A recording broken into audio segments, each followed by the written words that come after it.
Good afternoon, everyone. Evening or morning, as the case may be. Welcome aboard Clandestine International Airlines Flight 17 on our usual flight to Shambhala International Airport at an undisclosed location in the Himalayan mountains. We have had a pleasant flight from Buenos Aires to our secret base near Lhasa. We just left the secret Lhasa airport on our way, as I said, to Shambhala. There, those who wish to do so can debark and continue onward to Agartha. So, looks like pretty clear cruising ahead. Weather radar is looking nice, so I'm going to turn off the seatbelt light. So feel free to get up, stretch, visit our lounge on the upper deck if you'd like. And the smoking lamp is lit, so smoke them if you've got them. And I'm going to turn on the Otto Matic Pilot. Hello, everyone. And of course, we're here with our co-pilot and electronics warfare officer, Roger Hansen. Roger, how are you today? I am doing fine.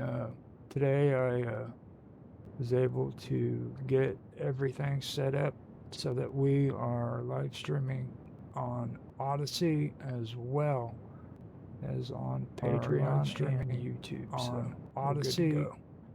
Very nice. Very nice. Well, hello to anyone that might be watching us on any of those platforms. If you like what you hear, please give us a thumbs up or the equivalent. Subscribe, of course, and leave a comment. For example, tell me how to pronounce the word Himalayan, or is it Himalayan? I am always ready to be corrected on this. And of course, any suggestions for future shows, or hey, just say hello. We'd love to hear comments, don't we, Roger? Oh, yeah, we do. It's great to get comments from people, get some feedback. Sometimes it's just an emoji, but that's really cool. Yeah. I like I emojis. found out they have an entire language for emojis now. Really? Yep, never knew that before. Huh. Well, they're sort of a language. I always thought of them as a way to kind of augment what we can type when we're just texting and stuff. So I guess you could communicate just with emojis if you put your mind to it. I did some research into it here in the last week, believe it or not. Wow, okay. What did you come up with? They've been doing this since the 90s. I had no Really? clue. Yeah, since the 90s when they first started coming out, and when they had the commands. Like the first thing I remembered how to do was on the keyboard I could do poop. Huh. And Okay. I didn't know like there was a whole dictionary of emojis. Wow. Well, these guys had a sense of humor, I guess. Yeah. So it's kind of been with us since the beginning. Yeah. I had no clue. Did not know. Hmm. Well, they certainly came in handy once, everybody started using computers the way we do today. And it's really odd because we take it for granted. But, I remember a time, Raj, and I'm sure you remember a time when people simply did not have the internet the way they have it today. Yeah. I kind of miss it, to be honest with you. The old way where you had to have websites and stuff like that before Facebook. Right, right. And then even before that, before there was an internet at all, we communicated a lot differently. So these emojis have kind of become part of our language now in a lot of ways. Oh yeah. Yes, they have. I'm really not that big of a fan of it, but I use them. I use the thumbs up. Right, That's about right. it. Yeah, That's yeah. as big as I've gotten into them. So Well, when I first started using a phone that you could text on, for text messages, I was like very, very, what's the word I'm looking for? I was very skeptical about emojis because I'm looking at texts and stuff, and it's like people are writing as if they're writing telegrams, very short, sharp. And I guess that makes sense because I remember in the old days they would charge you per word, and some people still have that. It would be so many cents for every word you texted. So you made messages very short. And I'm like, I'm just going to write normal English sentences. I don't need emojis. And then I started discovering, though, even just writing regular English, even if you leave out all the abbreviations and put all the words in instead of dropping them, you can still be misunderstood very easily because just even a sentence taken out of context can be read a couple of different ways. So if I'm writing to someone to come to band practice, I can write, "Hey, you better get yourself down here quick." That can sound like, "Hey, you better," or said, "Hey, man, you better get down here quick." It can either be, "Hey, we're having fun, come down here." It's like, "You're late, we're all waiting to play," sort of thing. So a little smiley face can make that into a pleasant statement. And, I quickly figured out that, what, these things are just really, really useful and important parts of communication in the computer age. I was converted, and now, like, I'm on the Discord. I belong to a couple of different groups. I don't even go to them, but I just like their emojis, so I can use the emojis. uh, Yeah, I got I started using the coffee one. It was the interesting. I, coffee. I mean, I'm not a big fan of emojis, but when I seen the coffee, when I had to use it, so Yeah, yeah, yeah. There's times when you just have to. you just And, have to. coffee is very compelling. I'm sure it is written somewhere in the Book of Sanka that you must use the coffee emoji. Well, This is a sign. not that I've heard yet, but I've been keeping track of it. The coffee or the Book of Maxwell Oh, right, and right. what was it, the Gospel of Sanka, or no, the Gospel of Folgers is what it is. Folgers, that was it. Yeah, yeah. Those Sanka people are just base heretics, I guess. Yeah, that's actually what they are. Um, uh, they're heretics. oh. That So reminds me of the Church of the Subgenius had a thing. They mhm. probably still have it about within the church. There was like another group um, that was what was it? What did they worshipped the sacred bleeding head of Arnold Palmer.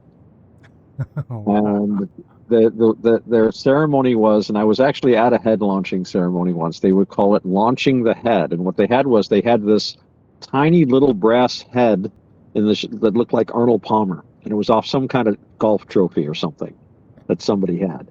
And so it was just this tiny little head, and they would put it on a stage, and they'd take a golf club and they'd whack it and they'd shoot it out into the audience, which seems a little dangerous to me. And whoever got it was the keeper of the sacred head for that year. And then the next year you'd bring it up and you'd do the relaunching. And they had this whole thing about, this is the true faith, and don't be deceived by those who follow Lee Trevino, the Trevinoists. Oh, their dark heresy is to be avoided. And a whole bunch of stuff about golf. That's why if you like see anything in the Church of the Subgenius, there's a lot about golfing and golf clubs. And yeah, so it's interesting because shortly after I was exposed to this material, I went into I don't know, I think it was like a restaurant or something, or some kind of a. I was out of town and I was traveling. I stopped. It was a deli or something, and this was back when they had video game machines. Hmm. You go in, I don't know if they still do, but they used to have whole video arcades when I was younger, and they'd have a couple of machines, and this was called Lee Trevino Golf. And I looked at the screen, and it's like, horrible old pixely, kind of. This must have been from the '90s or something. And there's like a Lee Trevino, and there's all these flames behind him. And that's all it is. Like, and all I could think of was like Trevinoists. They're in hell burning because they've turned their back on Arnold Palmer or something like that. But that, so that's that is good. um, See, that's quality stuff right there. You know.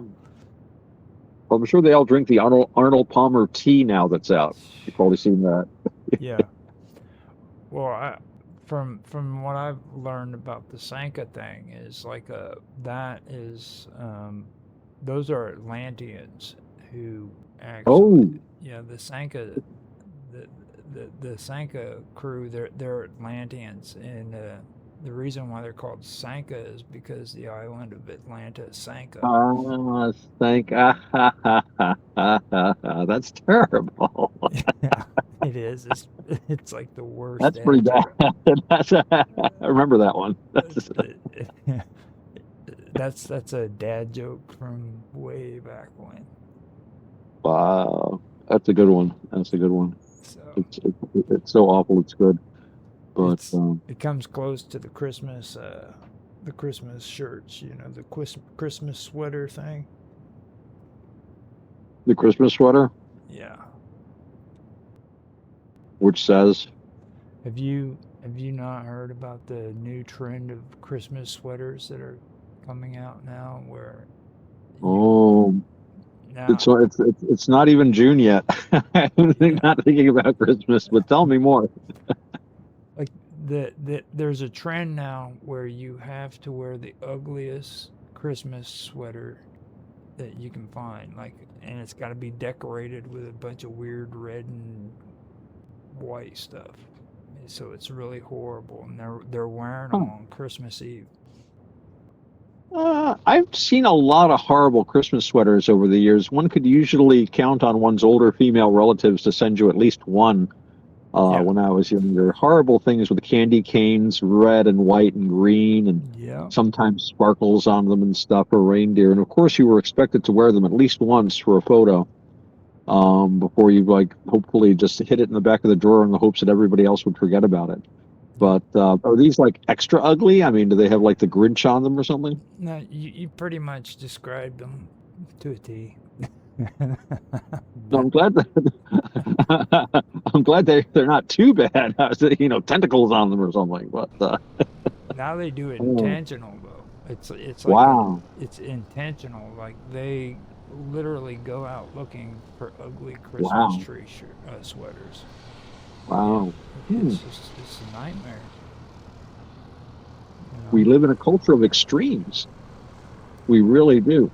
You could argue that this is a sort of a decadence, you know, where Mhm. people seek out the the unaesthetic, the unpleasant. Let's see how horrible we can make Christmas. I'm going to wear this eye-watering sweater and flick myself. Let's just make society fall faster. We'll just wear this thing. Um, but we'll see how long it lasts. These fads are often very changeable. They're often very changeable. Uh, I guess it depends on their intentions. Oh, so I was going to start talking about Buddhism eventually. Yeah, or like mimetics. You know what I mean? That's the one thing. I forgot who it was that I was talking to about it, but like mimetics was it goes all the way back to the Greeks, I believe. Oh yeah, yeah. You know, and I think that's really what, like even like with the ugly Christmas sweaters and stuff like that, that kind of taps into it. And like I remember my nieces when they were teenagers, they were just maybe just getting tweens, I guess you could call them. Right. They, that whole thing where they said it's so random. You know, Hmm. Yeah. they were always talking about being random. They don't do it no more, I hope. But Yeah, it's odd how some of those expressions, um, and random is kind of a weird one to use, hmm so but I don't know. I know this one character on YouTube is always going on. It's a nightmare. It's an absolute nightmare. It's a nightmare. And yeah, it's just oops. weird. And, yeah, but then, well, he does it. Then afterwards, like, oh, that wasn't so bad. That wasn't so bad. The first time I heard the, oh my goodness, this poor guy's having a meltdown. No, it's just an expression. Everything's a nightmare. Everything's a nightmare suddenly to him. So, uh, uh, but the way we communicate has changed a lot because of our computers, really, and the way so much of our communication now is over the internet, the interwebs, I guess, the World Wide Web, to be more exact.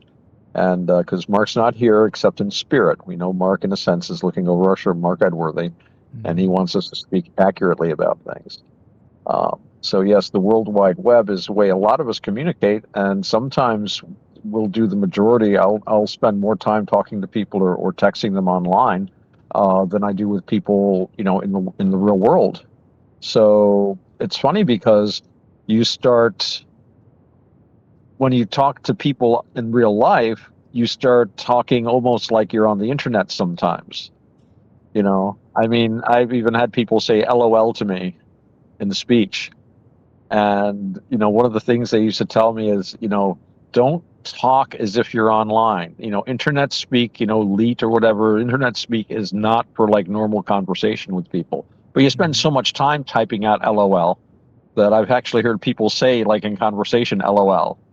So I just think that's going to be an interesting trend. That's going to be an interesting trend for the future. Yeah. I know. Well, like spam, the word spam. Yeah. That's an interesting one because it was around before the internet even. Oh, yeah. And it's well, you had spam the meat, which everybody knows about. But then, like, I remember when they used to call mail, like advertisements that they would bombard you with in your mailbox, that you'd call it spam. Huh. At least I never called that spam. I always called that junk mail or junk or mail just too. Yeah. junk. Yeah. Yeah. Hadn't I, I never really heard of spam as that. I mean, I knew it as the canned meat. But I didn't actually, but these things change a lot regionally too. You just travel a couple hundred miles and people have a whole different set of slang words, for the same stuff. Or like phone So calls too.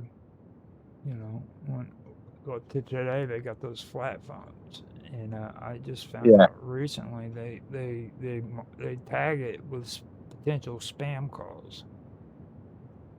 yeah, spam calls are scary. Some of them are really bad. When they've been using LLMs AI.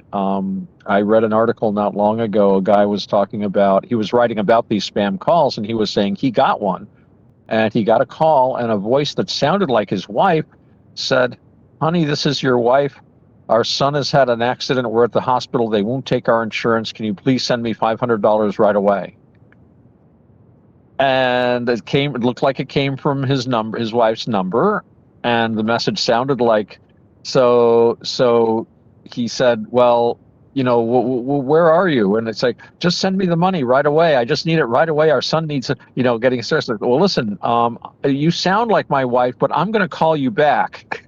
And it's like, but no, just send me the money. Just send me the, and then, calls his wife's like, I didn't call. Kid's right here. What?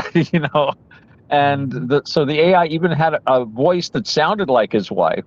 And it was one of those things where anytime you get presented with something like that, there's a lot of holes there in that story. But if you're panicked enough, you're going to ignore the holes. You're just going to say, okay, here's the money. You wouldn't stop to say, wait a minute, my wife wouldn't talk to me that way. A.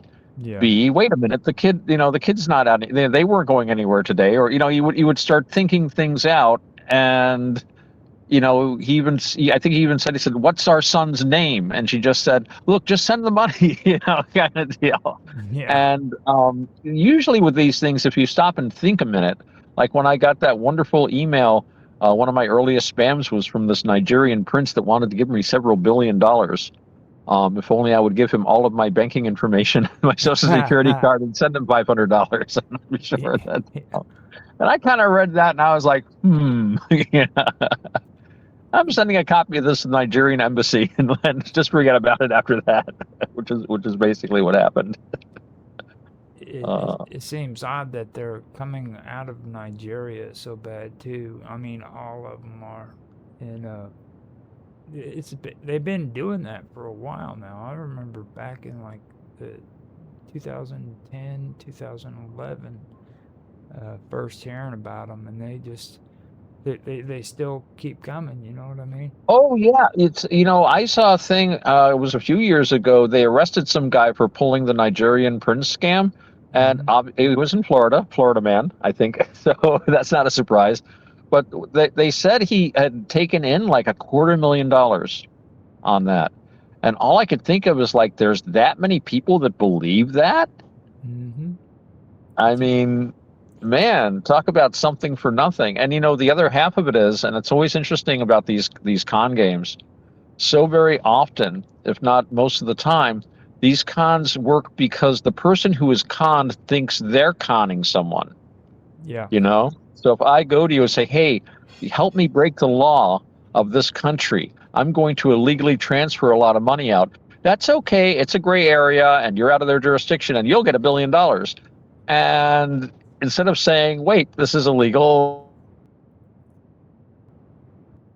this is, I'm not going to get involved in a crime, they're saying, I'm going to get money. And so they try. It's like the old one of somebody trying to sell a diamond, a diamond ring. Oh, I'm down on my luck. Look, just take it into the jeweler. We'll go in there, see what he says. And the jeweler looks at it. It's a real diamond. He appraises it for like, so much. And, the guy comes back out, like, he says, well, I'll take advantage of this guy. I'll just offer him half. And then he gives him the diamond, but by then it's been switched and it's glass. Mm-hmm. You know, you're trying to cheat someone and you wind up getting cheated. So it's if you stay honest most of the time, I think you avoid a lot of these problems. My dad, another thing that I think is a big issue about it is my dad. He was one of those people who got on the internet and he would listen to people, you know, like say stuff that was bad supposedly to these these pranksters. Or they'd be like pranksters, you know what I mean?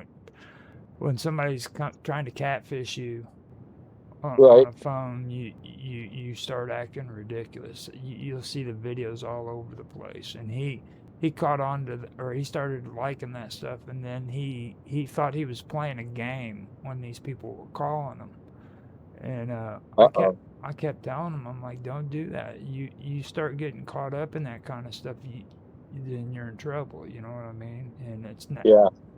And he just kept getting phone calls from these spammers left and right, and eventually he caught on to what I was saying. It's like they're gonna start hitting you from every direction just because you're answering the phone, That's it. you know. And I think that's another reason why a lot of these people get get hit is because I mean they open themselves up to it. You know what I mean? If these people call you, hang up. Don't Yeah, even. don't engage with them at all. There's, it's a waste of your time. Mm-hmm. And hell, arguably it's a waste of their time too, because Yeah. you're not gonna give them nothing. Sorry, pal, go on to the next customer, good luck with the next mark. Yeah. um I see these kids that go around. They have a thing around here where they get these kids in the summer to go around. They're college kids making a couple extra money, and they go around to different houses and they try to get people to sign up for something that will supposedly save them money on their energy bill. Well, it won't, but it's just this little legal loophole that you can do with the utility companies to be. I don't even know the details. All I know is that I get my power from the power company and I give them the money. And adding another layer to that is not going to save me money. And it doesn't. And I try to tell these kids, I can't, I don't even tell them it's a scam. I've tried to say it's a scam. No, it's not. No, because they've all been propagandized. They sit these kids down in the classroom. They all believe in it. They probably Mm-hmm. forced all their near relatives and friends to sign up for it. They can't sign up for it because they don't own houses. They're just like living in a, in a dorm somewhere, right? Yep. So, now I just tell them, sorry, not interested, and just end the conversation because I try to explain to them that this is just, and they believe in it themselves. So sometimes these catfishers are already catfished, I think. Yep. I believe you're right. And they they uh, they've tried to pull that on us too. And what they say is that they can make your electric bill more efficient, but then you find out later on that they don't actually like get rid of the old electricity bill that you have. It just adds on top of the bill that you have, so you have to pay them plus the electricity bill. Yep, Yeah. yep. And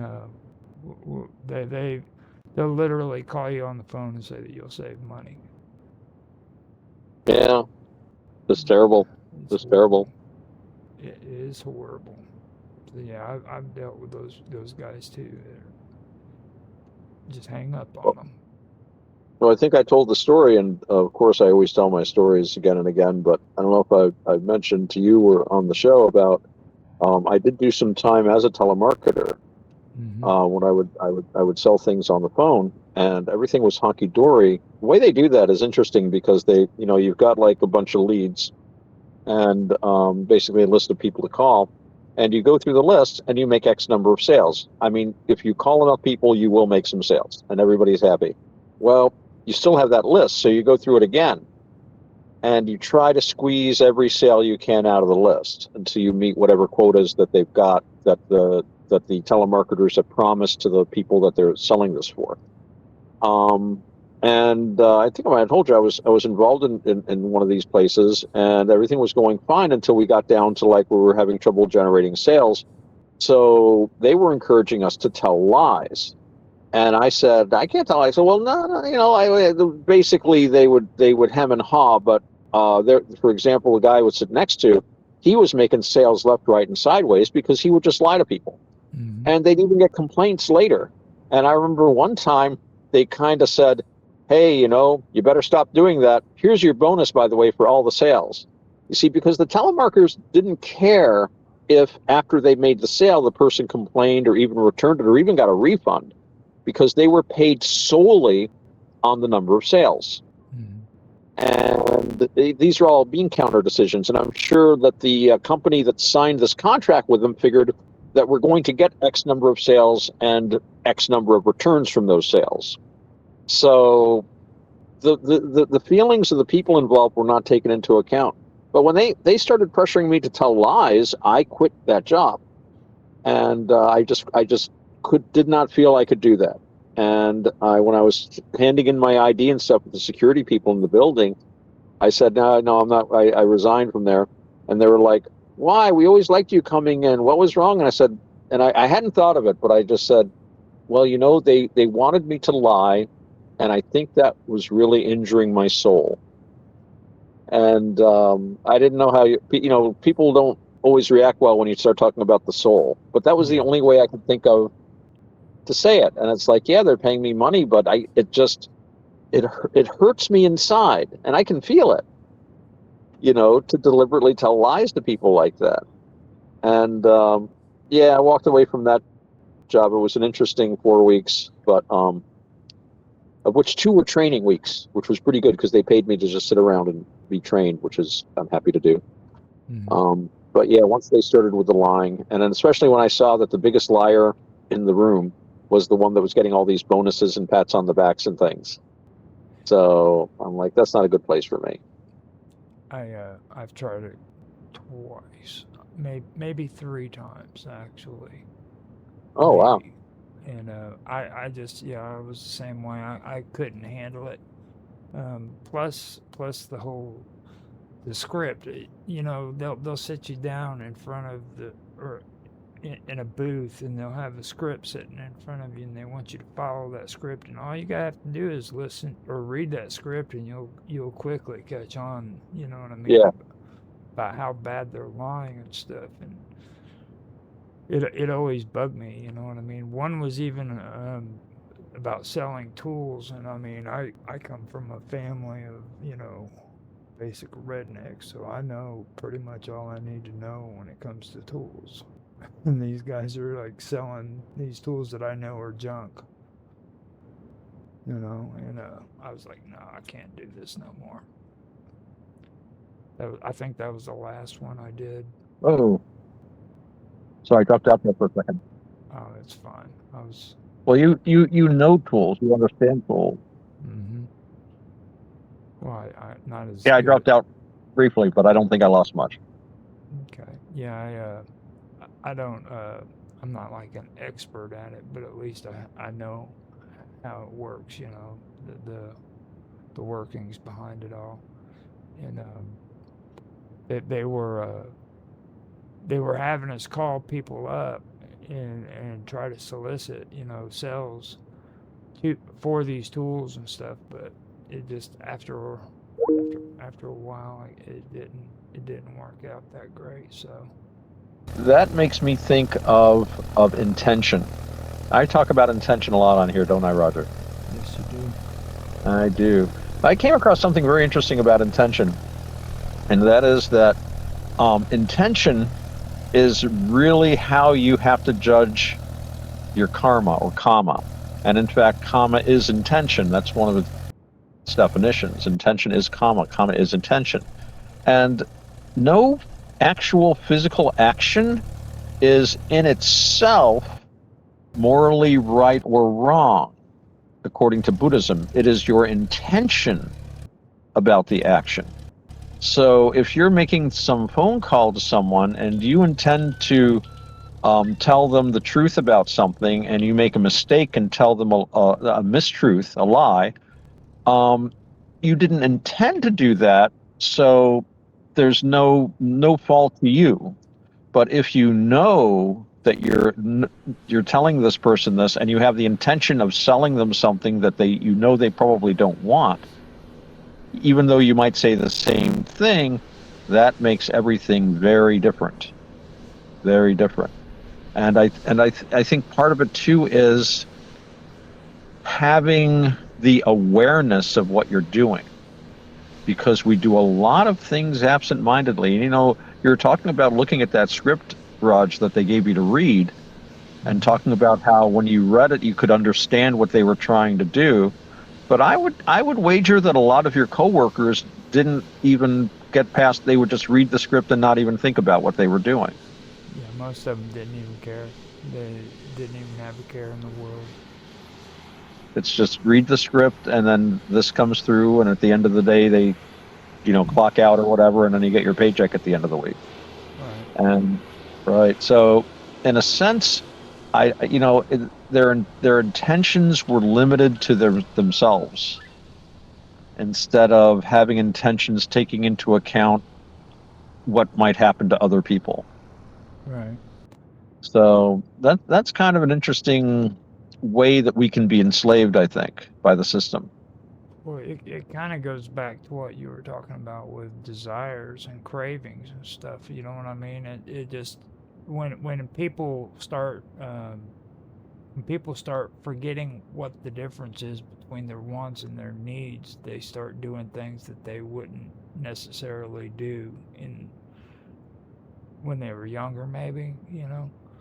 Yeah, Like I tell everybody all the time, I'm like, you don't need that big two-story house with a four-car garage or a three-car garage. You know what I mean? It's like if you can't afford that, don't go running around trying to scheme and scam so that you can get the extra money to afford stuff like that.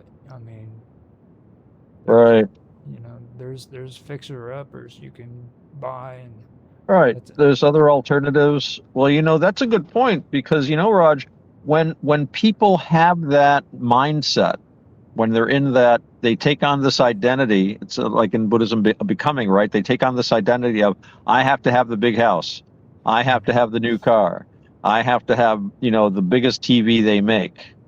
And then if that's your basis, then yeah, you're going to start scheming and doing things, because you're you're not no longer giving those moral decisions priority. To you, the priority is having that giant TV or having that brand new car. And the amount of in Buddhism they say dukkha, stress, that goes with that. When you were talking about that, I was remembering these people I used to work with years ago. They were a couple, and they got married. And to be fair, they were both had been previously married, so they each had kids. So when they got together, they had like 4 kids between them, and then they had a kid themselves. So they did have 5 children. That is expensive. That's very expensive. But they basically had 2 houses. They each had a house. They rented one out, but both houses were mortgaged to the hilt. They had a new car every 3 years, whether they needed one or not. He was always coming in. He just got the biggest plasma screen TV. They had to get new snowmobiles, new stuff. Everything had to be new, new, new, new. And this guy worked every hour he could get, and he was applying for a state job where basically doing the same job for the state would give him a 30% raise and much better retirement bennies. And he was going to night school so that he could get hired for this. His wife was doing the same. They both worked like 2 jobs each, and they were exhausted all the time. And it was just so that they could have this appearance of having more money than they actually had. And they would have been a lot happier just keeping their cars longer, paying off their mortgage, making do with the 18-inch TV. You don't have to get the 23-inch or whatever. I remember it was when plasma screens. That's how long ago this was. You had to get the brand new plasma screen was out, giant wall-sized TV. And I don't know. It just seemed. I mean, they thought it would make them happy, but I never saw them happy. Yeah. I know exactly what you mean, and it just when you look at that mentality, and I hear people say, "Well, I remember back in the day, when they used to have keeping up with the Joneses kind of thing, Yeah. like it was back then." But then I like today, merchandise has gotten so much cheaper that you see the same mentality, but on the flip side, it's like everybody's getting on YouTube or eBay, and everybody's getting Yeah. on Amazon, and they're buying all this stuff, and it's the same thing, but they're doing it in a different direction. You know what I mean? Right. Right. Yeah. Yeah. So It's like it's consumerism gone wild. yeah, it's crazy. Then Well, it's desires and cravings, like you were saying. mhm. I was telling my brother about that because he got to the point where he was actually going onto eBay to get food from Walmart. Oh, wow. Sounds like V. Yeah, and I told him, I'm like, look, man, you don't need to do that. You can just because he has a hard time walking around. You know what I mean? He's got Right. weight. He's got a lot of weight, and I told him if anything else, you can call up Walmart and have them deliver it directly to your house. You know what I mean? You don't have to be going through and doing it on eBay. Right. Right. And he was so used to going on eBay and buying all this stuff that he thought that he had to go through eBay to do it. And I'm like, no, man, you don't need to do all that stuff. And besides that, you need to go to the store and get it yourself anyhow. So I told him, Yeah. I prefer to do my own shopping, to tell you the truth. mm-hmm, I mean, I can see if he has trouble because of his weight, but on the other hand, maybe going to the store might more often might help him with the weight. yep, exactly. Get him out, make him do exercise and stuff like that, and Yeah. get get what he needs at the same time. So it's stuff like that, and I mean, it's not just him. There's a lot of people out there that are doing that kind of stuff. I call it the softer, easier way. Yeah. Well, I think when they introduced these, I mean, I've talked about this before. Every problem we have is really a solution to a previous problem. So, food security is a big part of that. For most of human history, most people have been very close to starvation. Hmm. All it would take would be one bad harvest, one enemy tribe coming through and stealing all your food, which they would do. You remember the movie The Seven Samurai, where the bandits would come and take almost all the food every year Hmm. from the village. So starvation was a really big thing.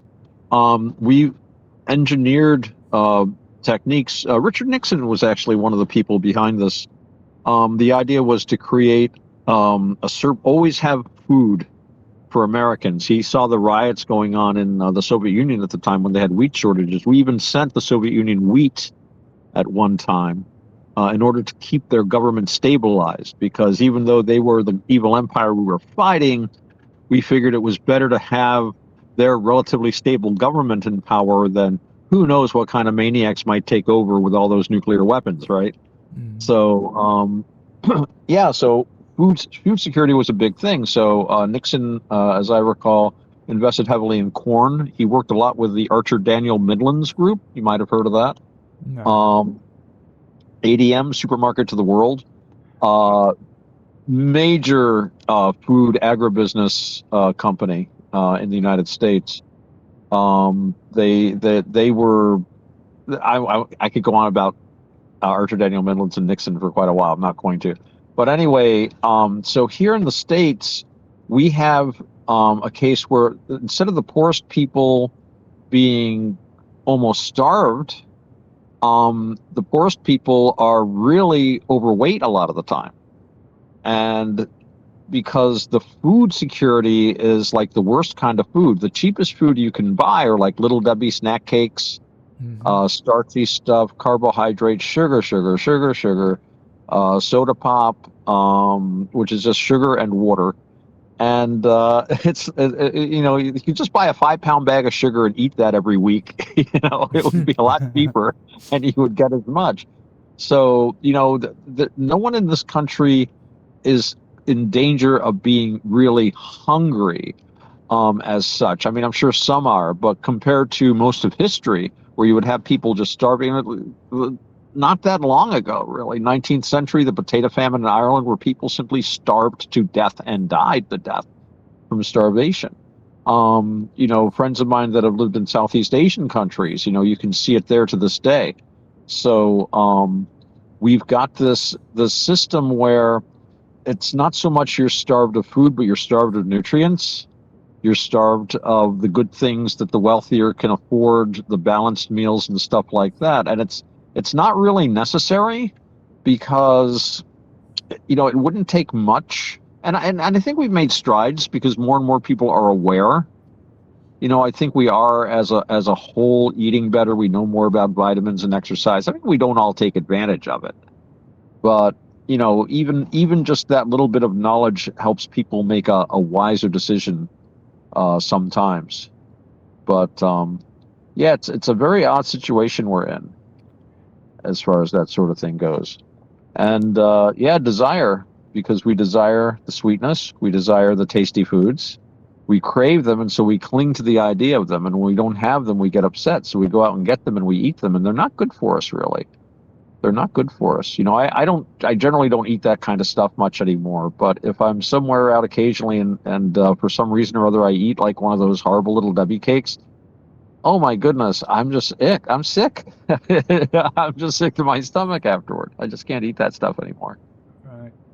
My one thing I also know, like one of the worst things you could possibly eat, and a lot of people don't realize this, but it's those ramen noodles. Really? Yeah, they say those ramen noodles has the same constitution as a cardboard box. I think the worst thing about the ramen noodles that I've seen when you read the ingredients is what's in the ingredient packets.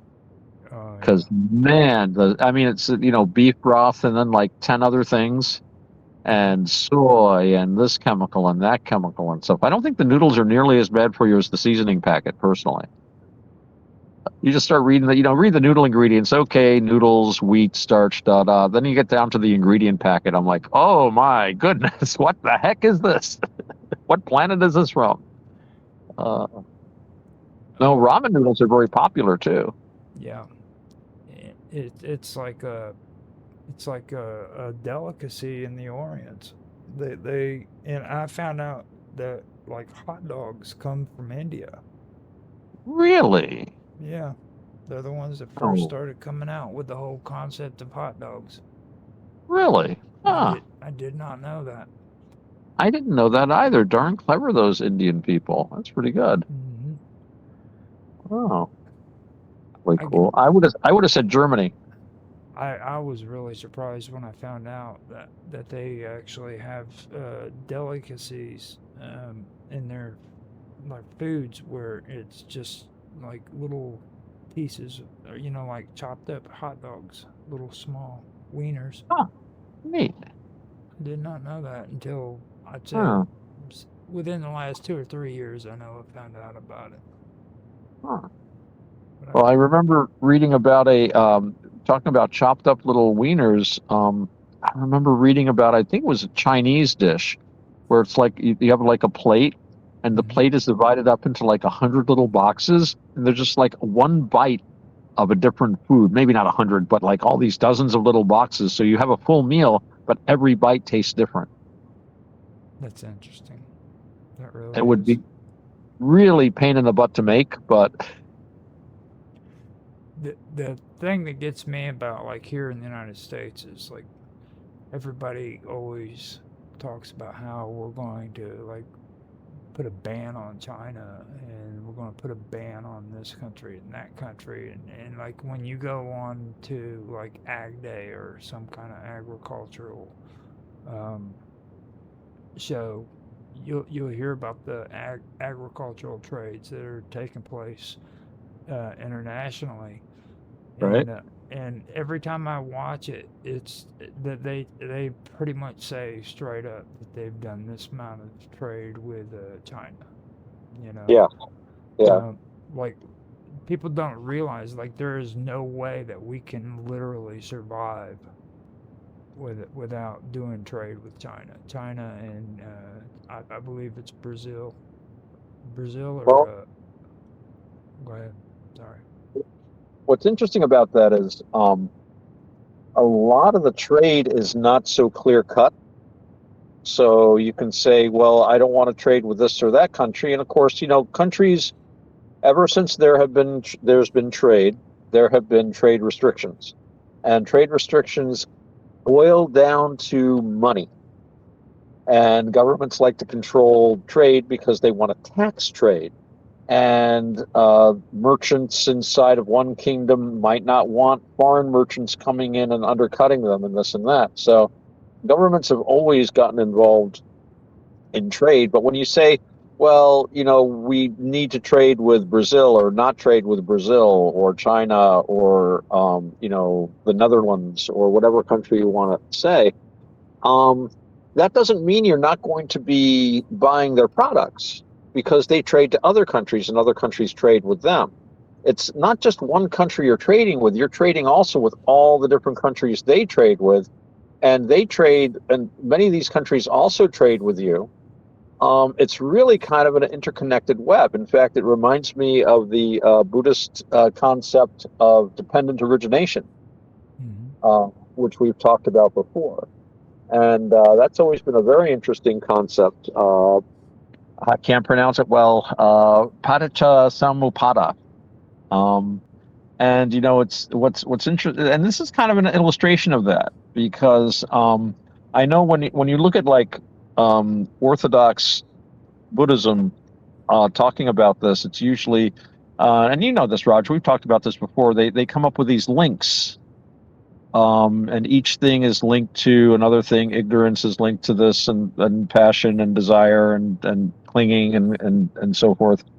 Um, but it's really not a linear process. I think that was just something people came up with in an attempt to understand this because it's really the most difficult thing to. I don't really think you can understand it intellectually. It is so complicated, but basically everything is dependent upon everything else. Nothing arises in and of itself. And we have to create an artificial separation, right, between Mm-hmm. things so that we can say this tree and that car and this person and that person. Um, but as I've said before, one of my favorite things to say was like, you are just as dependent on the existence of the sun as you are on the existence of your heart beating. They're just oh, just got a little text there, excuse me.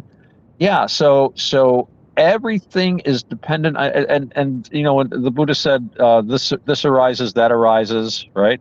This Mm-hmm. ceases, that ceases. But again, it's not just a one-on-one thing. You could say, well, you're here because of your ancestors, but it's a lot more than that. You're here also because of every other single person that interacted with your ancestors and every single element that goes in. You're here because a star exploded a long time ago and enough heavy metals were thrown out to coalesce into planets that would have the building blocks to make life. You're here because of what was the people that built the hospital you were born in or the house you were born in.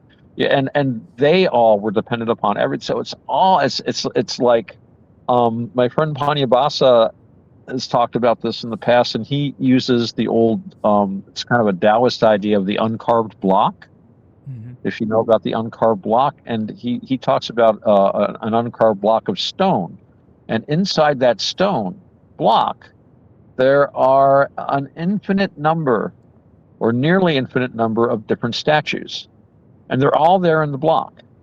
And my uncle used to carve wood, and he used to. Someone would say, how do you carve that? He says, well, I just, it's already in there. I just take the excess wood away. That's an old carver's joke. But when we think about that, in order for us to see the statues, we have to separate them from the rest of the block. Right. And that's what we do. We separate ourselves and everything around us, but on with another focus, we can understand how everything is completely dependent upon. There is no such thing as anything separate from anything else ultimately. So in that sense, we all are one. We're not really one, but our non-oneness, our individuality is something that we create artificially so that we can function in the world. This is skillful samsara. Um, what was that old saying? If man could see things, if the doors of perceptions were cleansed, man would see everything as it is, infinite. And I think that was someone trying to come to verbal grips with this experience, because this is an experience really, if I think it's something that you can understand at certain moments through meditation or through contemplation, but I don't think it's something that you can really put into words. And I'm really good at putting things into words, and I've been babbling about it for 15 minutes and haven't been able to define it very clearly. It's Um, very. You did a really good job. I mean, uh, you did a really good job. but the danger, though, that comes with this too is that we have this power and this ability to separate things out however we want. And that includes not just physical things, but on a mental level, the way our thoughts are going to go. And that brings us back to people making decisions because they take away everything from the block except for my identity is this. I have to have this house. I have to have this power. I have to have this haircut. I have to do this or that. And we can do that, but it is not skillful. And these sorts of ideas and thoughts are going to bring us just more stress and more misery at the end of the day, even though they seem to promise good things. We all want to be happy. We really do. And the funny thing is, we put all this time and effort into trying to be happy, and we really, most of the time, we're making ourselves miserable. And I think it's because we don't really have a good nuts and bolts grounding into what really does make us happy. We fall for these lines. You don't watch the TV commercials. They buy this car and they're happy. You see the guy driving down a road with no traffic, and he's in a nice, newly cleaned car, and he's driving along, and there's nothing on there about all the payments for the car and all the Right. repair bills and the Right. traffic, and stuff like that. Or the fact that then there might be a dozen other things wrong with his life that he probably should have addressed before buying the car, but he Yep. just has this idea that the car will fix everything. So, so that gets into intention too. If you've got a warped or an unskillful intention, if your intentions are being shaped by your fear or your hatred or your delusion or your desires, um, well, that's not going to have a good outcome for the most part, I don't think. When you were talking just now, there was something that really stuck out to me, and I don't know if it relates, but yeah, it's something that I thought was really cool. I watch a lot of different videos on these topics when it comes to Buddhism and Hinduism, and has to do with the caves. Okay, when they Uh-huh. when they when they go into the caves and they start carving out the temples within them. Yeah. Um, I found out that there's actually quite a few of them, Buddhist temples included, that when they went in to carve them out, usually what happens when they carve these caves, or whenever they do any kind of carving of stone, there's always fallout. There's always leftover stone, and archaeologists can usually go and find out where the dump sites are in the close in a close area proximity. Right. Well, there's some of these caves that were chiseled out that had so much stone that would have been left over that there's no way that you couldn't find the gravel site where they took it to. And to this day, they don't know what they did with all of that. Huh. That Weird. they had literally, in my opinion, they had used every bit of what they had to the smallest amount. You know what I mean? So that's the Right. way I'm seeing it. Like, but there's these temples where they actually made sure that they used as much as possible Right. instead of letting it go to waste. And that's kind of the way I'm seeing it, you know. But it really is something that really stuck out to me when you were talking right there, you know. Yeah, that's some of those cave temples are amazing. I've never been there, but I've seen pictures and plans and stuff. Um, yeah, I think that when people did things back then, it was not like the way we do things. And people would take their time and they would think very carefully about doing stuff. And yeah, I don't think they would waste anything.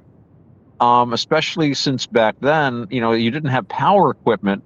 So it wasn't immediately the idea was, oh, get a bulldozer. It was like, what can we do with this? Sort of thing. Mm-hmm. And I'm reminded when I saw this television show that Alan Watts did back in the 1950s. He did these short-lived television series where he talked about spiritual topics and stuff. And he had a piece of hand embroidery, and that had been done in a traditional culture, might have been Japan. And he said, he's showing the front of it. And he says, now look at this. This is something you won't see today. And he turns it around, and the back is done as perfectly as the front. And he says, you will not see that done today because people simply don't take the time to make the back as good as the front. I mean, if you've seen any piece of sewing work like that, the back is usually, that's where there's all kinds of, gobbledygook and things and threads crossing around. Basically, no one's going to see it, so you don't worry about that. You just make the front look good. And you have some very beautiful pieces that way. But Mm-hmm. so people had a different feeling for time, a different attitude about it. And, they were just there doing the job. So yeah, you've got all that stone. They don't just instantly necessarily dump it or move it away. It wasn't easy for them, and why would they waste it? But another thing though that does occur to me about that is these temples were excavated a very long time ago. So to be fair, there has been a lot of time for that rock to be moved Yeah. and used for other things. But yeah, I think there would be a minimum amount of waste compared to us. There's also the thought, I think we don't know what these places looked like before they started carving. So I also wonder if some of them are like started off as natural caves. So maybe they had less to remove than we think. And then there's the thought, maybe some of these natural caves, there might be a secret door somewhere. Oh And yeah. maybe the caves continue down under the mountains until they come to Agartha or That would even Shambhala. Yeah. that would be awesome. That's Uh, where that emergency exit goes that we found the last time we were at Shambhala International Airport. It comes out in the cave temples. Well, I know that when I check out like the videos that I've been watching, really it really does amaze me how much that they have like they had didn't let any of the stone go to waste. You know what I mean? And I mean Yeah. I've even checked out like Petra and seen how they did Petra. Oh, yeah. That was amazing, that place. I've seen pictures. Again, never been there, but wow. I'd love Yeah. to visit it sometime. And the whole concept of it, when you're carving out stone like that, you usually start from the top and you work down. You know what I Right, mean? right, And the debris usually falls. So right. yeah, as time went by, maybe even the stone just kind of like broke up and just went back into the environment. But I mean, you look at these caves, man, they're huge. You know what I mean? And Yeah, the temples within them are just so amazingly huge. It's just it makes you really stop and think. You know, like these are some really good craftsmen, and yeah, they were just Buddhist and Hindu monks. That was it. yeah, yeah. You And know. yeah, and we're very fortunate that these places survive. But that's pretty durable. Building something into the side of a mountain Hmm. out of solid rock. And when you think about the tools they had access to, no jackhammers, no pneumatic drills, no explosives. I think the biggest tech thing they had was they sometimes could heat rock and then like pour vinegar on it or something to make cracks, but they certainly didn't have blasting powder or anything like that. So this is all hand drilled, hand chopped. Um, I remember I saw an interesting image somewhere in India, I believe, of a road that went through this huge boulder, and they said this guy had single-handedly, all by himself, had chopped a gap in this boulder because his wife had been sick, and he couldn't get her out of the village down to a hospital in time because the boulder was in the way. They couldn't make a road down through there. So his wife died, and in remembrance of her, and so that this wouldn't happen to anyone else, he just did this as the rest of his life. He just like kept hammering at this thing, and there is a road through it to this day. So yeah, you people had patience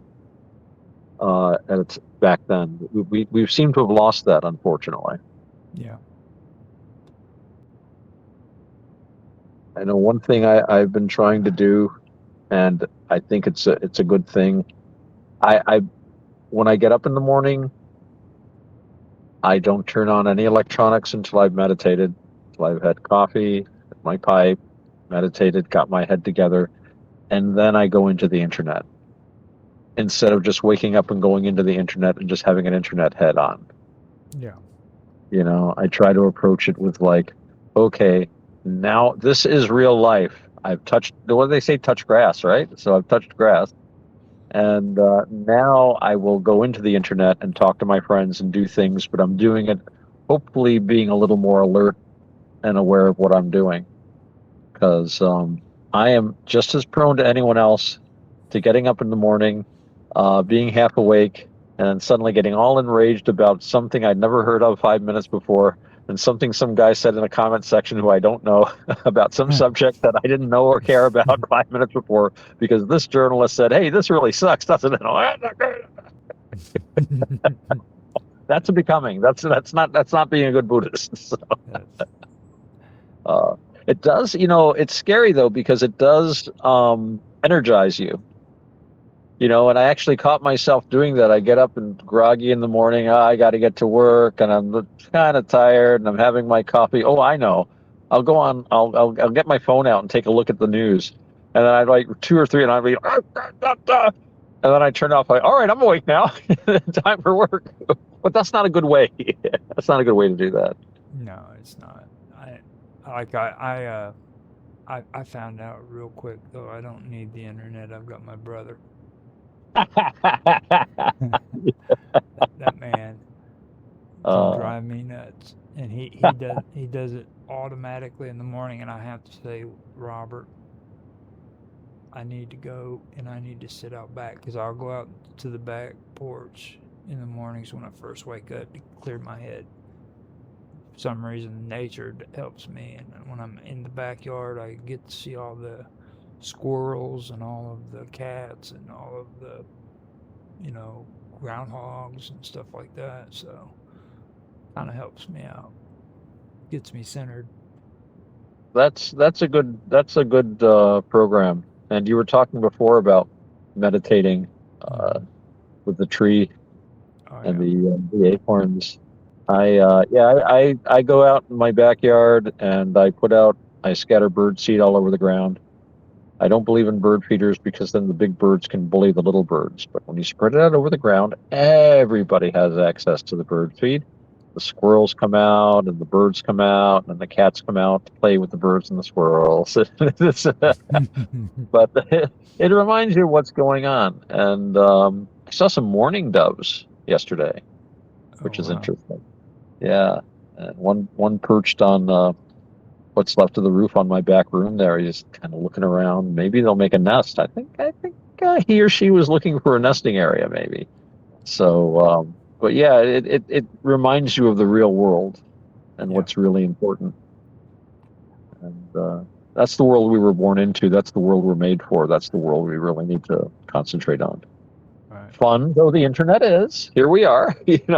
We're having a good time on it and everything, but we have to balance. We have to balance.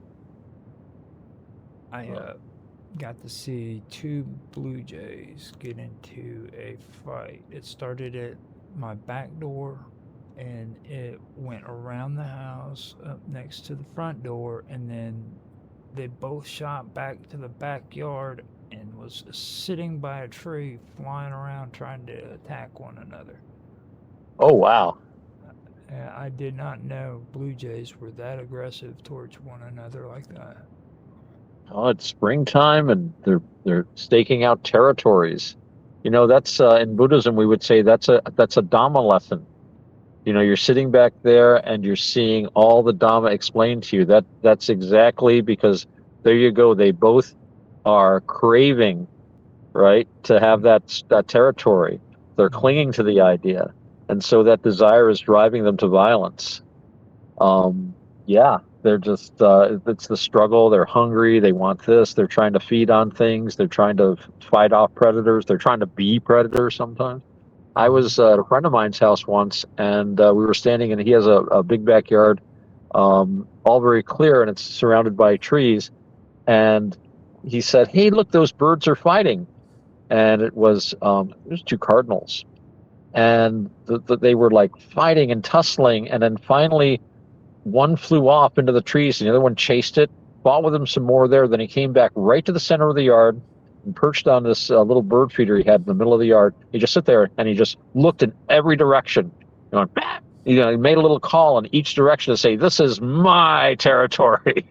It was just so obvious what he was saying. I mean, I know we can't talk directly to birds, but we can understand other creatures on this planet because we share so many of those territorial. We've got that we're mammals, so we have this mammalian territorial imperative. Mine versus thine, meum and tuum, as we used to say. Yeah, territoriality, and there you go. That's just nationalism writ small. Yeah. Is all it is, really. Yeah. And when you've got, and then we get into the problem of balancing because, of course, you need territory because we're not the uncarved block. We have to make these distinctions. This is my yard, this is your yard, this is my glass of water, this is your glass of water. Doesn't mean I can't share my glass of water with you, but it has to be my water in order for me to share it. Of course, if it's my water, I can also be greedy about it or charge people money. That'll be $5 for a tablespoon. All right, we're in this lifeboat and we've got many miles to go before our land, and I got all the water. Well, yeah, there is that negative aspect. I don't think the answer is just taking the water away from the guy. I think the answer is just, having people understand that they have to be more equitable. And we really are here to help each other. I really believe that. I say that, and it sounds like a kind of a chestnut, just an old saying, but it's something that I'm learning more and more in my experience in life, such as it is. We really need to help each other. Yep. I uh, I love chestnuts anyhow. Yeah. I walnuts too. Like they grow everywhere. If you wait, you just break them things open and you got yourself nuts. Yeah. You know. So nothing. If a squirrel can eat a nut, so can I. That's usually a pretty safe bet. They say that when Indians first settled here, they see what the animals are eating. I've heard that about bears too. If a bear eats it, you probably can. Oh Or God, if a squirrel eats it, you probably can. I don't know if I would trust the eating habits of a bear, to be honest, because them bad boys will eat anything. Mm. They, Well, they, humans eat a lot of wild stuff. well, I French mean, humans, anyway. Snails. they came up with Yogi the bear for a reason. You know what I mean? Hey, boo boo. A picnic basket is what I need. Eat hot lead, Mr. Ranger, sir.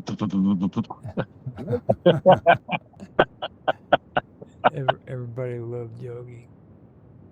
He was great. Yogi and Boo Boo. Yep. Boo Boo Bear. Yeah, yeah. Had some great cartoons back then. Not like today. I don't even know what cartoons are like today. They're probably all 3D animated and they're probably all just trying to sell products. I don't even think they're cartoons anymore. They're franchises. Yeah, like the Cartoon Network, I believe they had that and now I haven't even watched. I don't even think kids watch cartoons anymore. To be honest with you, I don't know what kids do anymore. I know they play Well, video games, but that's about it. my friend has kids. Um, well, they do like there's I'm thinking of it now. There was a cartoon that I think they like to watch called Paw Patrol, which is Hmm. like about little animals and stuff, but it seems tied in with a bunch of toys. That's what gets me. It's like the cartoons are just advertisements for like the toys and the games and the books and the video games and stuff that go with them. Hmm. You know, I mean, Bugs Bunny was never trying to sell Bugs Bunny dolls. You know, that's the thing. So, but I guess as long as people keep turning the screen on, they'll keep producing this stuff. So, Yeah. what can we do? You know, sad but true. Sad but true. But on the other hand, it all comes back down to ourselves, doesn't it? Yep. Because it's up to us whether we want to open up the doors or windows to certain things, and or whether we want to walk over to that other door and sit out on the back porch with a cup of coffee and watch the birds and the squirrels play with the cats, which is one way to put it. So have you been doing much meditating lately, Roger? If you don't mind my asking, have you gotten back into meditation at all? I know you did for a while.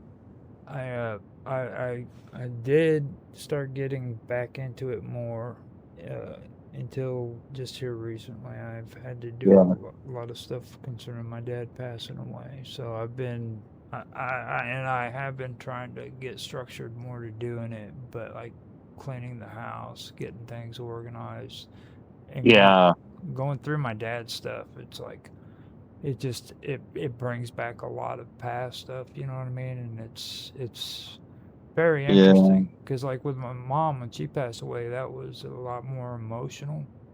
But this Uh-huh. this stuff with my dad is more like well a memory that I have, for example, is like he has these binders, and a long time he ever since I could remember, he always wrote down like every job that he ever had with a reference. You know what I mean? And Huh. he had it in these binders, and I mean, I remember the first time I ever seen one. He had one when I was like, had jobs from the time I was maybe 3 years old up until I was 13. Just every Wow. single job he's ever had. And then I was going through his stuff, and I came across his binder, and there was every job he's had Wow. since we lived in Kansas City, and there was a no, actually Arizona. back when Wow. back when me and him were in Arizona, he had every job, and it just made me think of that. You know what I mean? And then I actually had an issue with my sister. She didn't understand what it meant to guys when it comes to their dad's wallet. Yeah, Ah, yeah. yeah. How could she know? You know what I mean? And it's like, dude, I want that wallet. And she's like getting all upset about it. I'm like, look, dude, That's my dad's wallet.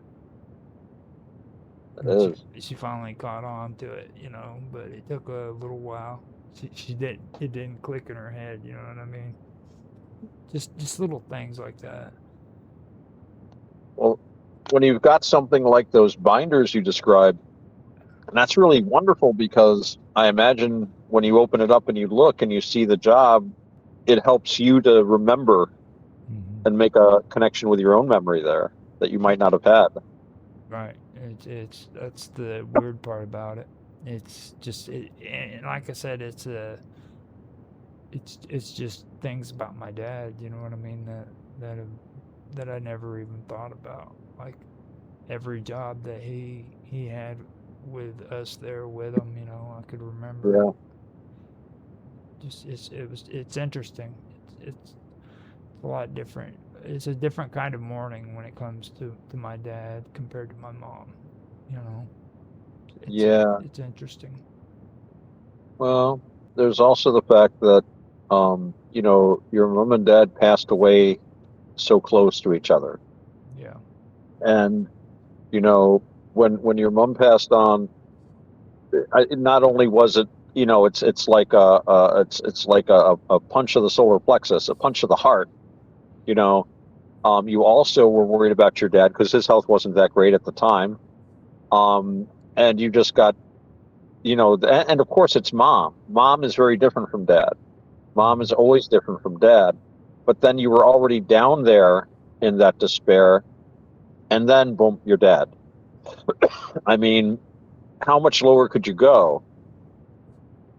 It seems to me, I don't know. You're living through it, and I can't imagine, but um, it seems like sometimes when something really bad happens and then another bad thing happens, it's like, so what else is new? You're like Job in the Bible, that so much stuff gets loaded on you. So maybe that helped you.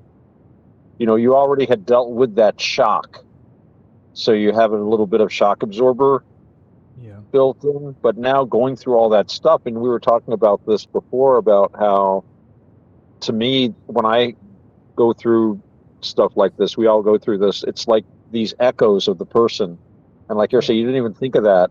Or when I looked at some of my dad's stuff, um, it's like when you're a kid, you have this experience of what was happening, but then when you look at these like that binder you're talking about, when you're looking at this as a grown man, you suddenly realize what that job means, that he's going into work, he's punching in, he's doing whatever the specific job was, he's getting this paycheck. When you're a kid, it's just dad's leaving and he comes back and he's buying groceries. Hmm. So it's really weird when we start thinking about our parents from an adult perspective, and we never really separate that out entirely. To on a certain extent, to your parents, you're always a kid, no matter how old you get. And to a certain extent, your parents are always these over beings, even though you're a grown person yourself, and you might be, a grown man or woman in your 30s or 40s or something. You're still going to relate to your parents through that kind of lens. But there is that kind of realization that even though our parents are our parents, they were also still people like us who were struggling, doing their best, and trying to raise us. Yeah. I know when I looked at all those papers too, the one thing that kept sticking in my head, and I mentioned it before, was uh, my dad would have said, "Put that away." He wouldn't have wanted me to be looking at this stuff. You know what I mean? And here I was Oh, sorting through all of his stuff too, and that just like that echo, like you were talking about. I knew that this was a no-no. My dad would have had a fit. You know what I mean? yeah. uh, But but in a sense, you're dad now. In a yeah. certain sense, you've stepped into. You're now the in the head of the household, and you've got Mhm. to go through this stuff. And on a certain level too, he knew it was there. You Yeah. know, he wasn't like burn all my stuff. I'm going. That'd be No. suspicious. Like don't read this. Just burn it. My dad probably would have said burn it. You might have if you asked them. Good thing you didn't. Well, it's like his bills, okay? Like my dad was methodical. Every bill he had was paid on time, no overdues, Wow. and he couldn't just keep 6 months of records like any ordinary person, or a year, even. Okay, like Right. I was going through his bills, man, and he had bills stacked away in his cabinet, or his filing cabinets from 2005, man. Wow. Yeah, yeah, Goodness.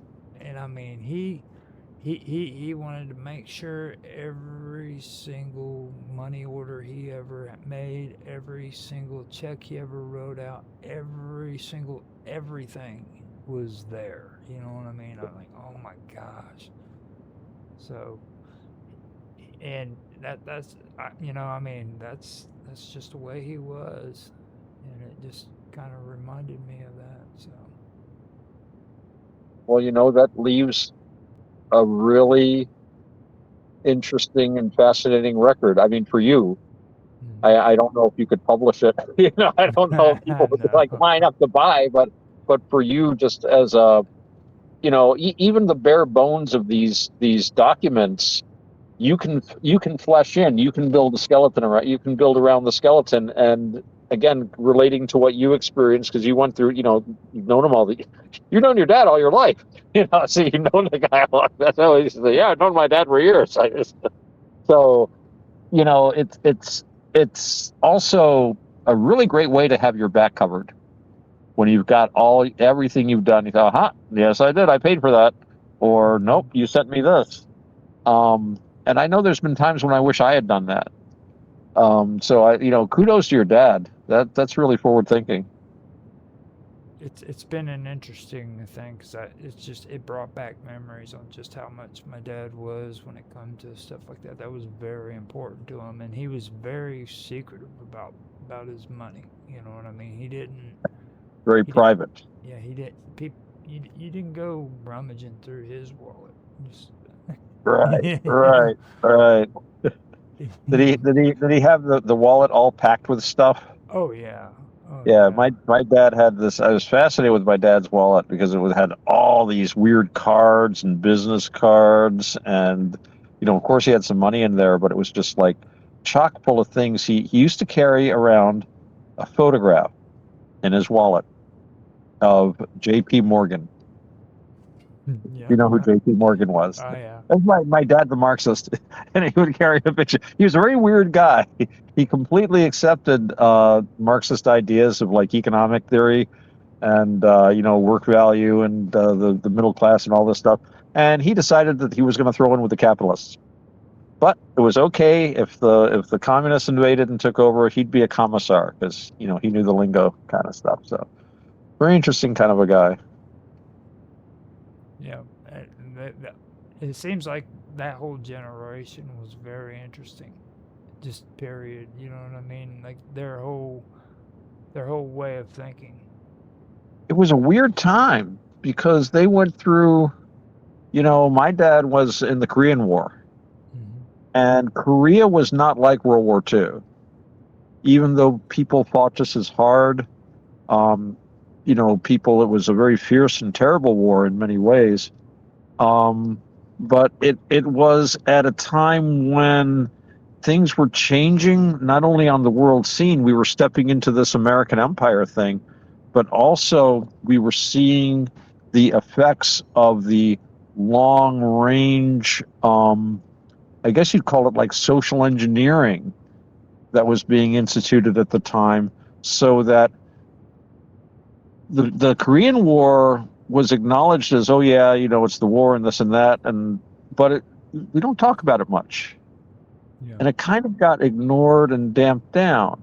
And then when the Vietnam War came along, um, the country turned against it, or at least the media and certain very vocal segments of the country turned against it and led a political, because politics is always different from what's really going on in the world. But people control politics and they think they're controlling the country. Well, they're not really, but they're controlling how the country spends its money. And that's much the same thing. So they were able to basically, I mean, as I understand it, we shouldn't really get political on this show. There was a point where it looked like South Vietnam was going to turn into a South Korea. And basically, you'd have the same situation as what happened in the Korean War. Right. And, as someone pointed out, geez, having two amazing financial powerhouses and industrial powerhouses in Southeast Asia, we would have had a very different history.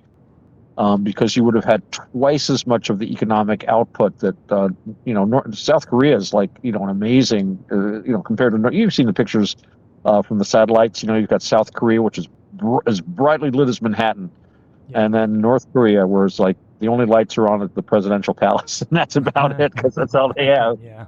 And that I think was what they were hoping for at the end of the day, but that didn't happen. Mostly for political reasons that we're not going to get into now. But that would be good for one of the many other shows that we do. Yeah. You just never know what's going to happen, and it just goes to show that even the best intentions can have like really unlikely outcomes. I was actually listening to someone talking about that, and they were saying how, and this gets back to like the Buddhist ideas of, like, for example, the classic one is, if you're walking through a dark room and you step on a bug you might not even know you stepped on it, there's no bad karma just because you killed that insect. The bad karma comes if you see the insect and intend to kill it, and then you go and step on it. That's a whole different story entirely, kind of thing. Yeah. So when you've got the story I heard was, this guy had found a bug in his house, and he wanted to release it because he was a good Buddhist. He doesn't want the bug. He doesn't want the bug in the house, but he's not going to kill it. So he takes it outside, and it's immediately eaten by a spider.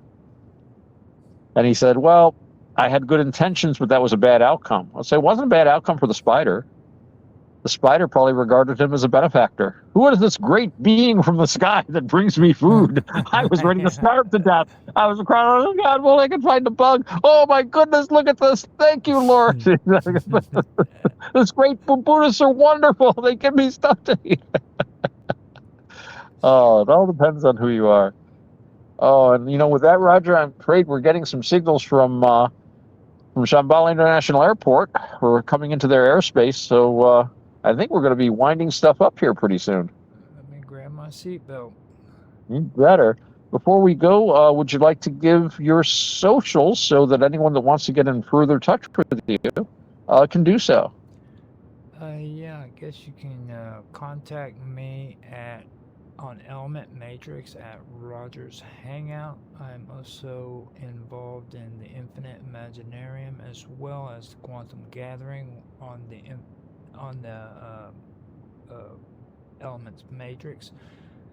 You can also find me on Discord at the Wonderful World of Weirdness. Besides that, I am streaming also on Rumble, Twitch, Kick, YouTube, and I am on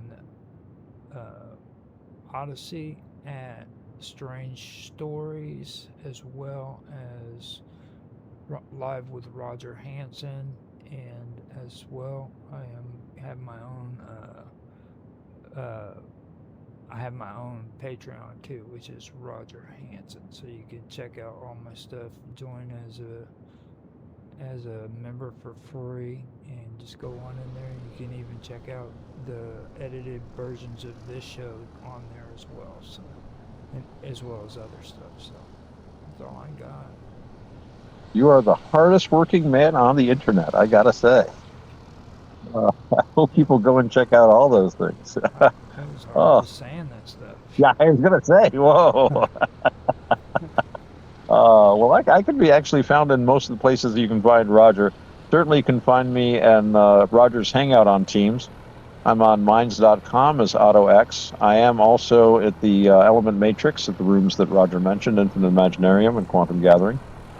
And otherwise, Messenger Pigeon finds me, or you might run into me down at the store. You never know.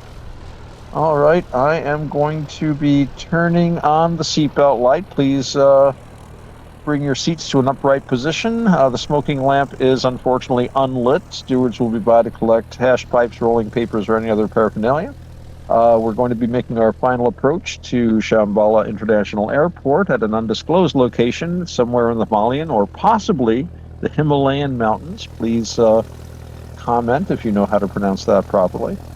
And those of you who can debark here to go further on to Agartha. Otherwise, if you're continuing on to New Swabia, which is our next stop, just remain in your seats.